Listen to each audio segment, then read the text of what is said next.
عیسائی بھی اپنی عید مناتے ہیں۔ 25 دسمبر کو کرسمس ڈے کے نام سے وہ عید مناتے ہیں، لیکن ان کی وہ عید وہ ماضی کے ایک تاریخی واقعے کے ساتھ ریلیٹڈ ہے، ماضی کے ایک تاریخی واقعے کے ساتھ منسلک ہے۔ وہ کیا ہے؟ اس دن وہ کہتے ہیں کہ ہمارے نبی عیسیٰ علیہ السلام کی ولادت ہوئی تھی۔ عیسیٰ علیہ السلام کی ولادت کے دن کو عیسائیوں نے اپنی عید کا دن بنایا ہے۔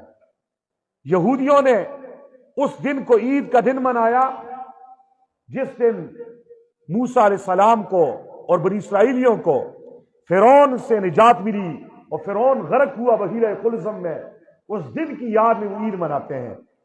لیکن ہماری تاریخ ایسے واقعات سے بھری ہوئی ہے، ہم کون سے تاریخی واقعے کی مناسبت سے عید منائیں گے؟ حضور نبی کریم کا دنیا میں آنا، آپ کی ولادت کا دن، یہ ایک بہت عظیم دن ہے، ہمیں اس دن عید منانے کا حکم نہیں دیا گیا۔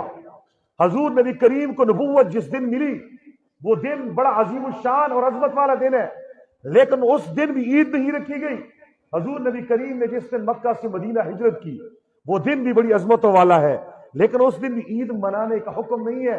حضور نبی کریم اور آپ کے 313 صحابہ نے 1000 کافروں کو بدر کے میدان میں جو شکست فاش دی، وہ بھی بڑا عظیم دن ہے، لیکن اس دن بھی ہمارے لیے عید منانے کا کوئی دن نہیں رکھا گیا۔ پھر وہ دن جس دن رسول اللہ صلی اللہ علیہ وسلم نے مکہ کو فتح کیا تھا، فتح مکہ کا دن، اس دن بھی عید نہیں رکھی گئی، بلکہ عید 2 عبادتوں کی تکمیل پر رکھی گئی ہے۔ ایک عبادت رمضان کے روزے، رمضان کی تکمیل، اس کو مکمل کرنے پر عید منانے کا حکم ہے، اور ایک حج مکمل کرنے پر عید منانے کا حکم ہے۔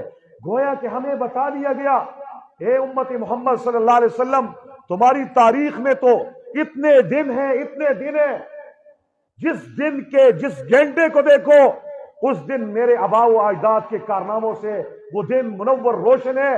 مسلمانوں کا تو ہر دن شاندار ہے، ان کا ماضی تابناک ہے، ان کے ماضی کا ہر دن ایسا ہے کہ اس میں انہوں نے کامیابیوں کے جو ہے نا وہ تمغے سجائے اور دنیا کے اوپر انہوں نے فتح حاصل کی ہے۔ صحابہ کرام کی تاریخ کو پڑھیے آپ، حضور نبی کریم صلی اللہ علیہ وسلم کی نبوت کے بعد 23 سال زندگی کو دیکھیے، کون سا مہینہ ایسا ہے جس میں تاریخی واقعہ نہیں ہوا؟ کون سا دن ایسا ہے جس میں تاریخی واقعہ نہیں ہوا؟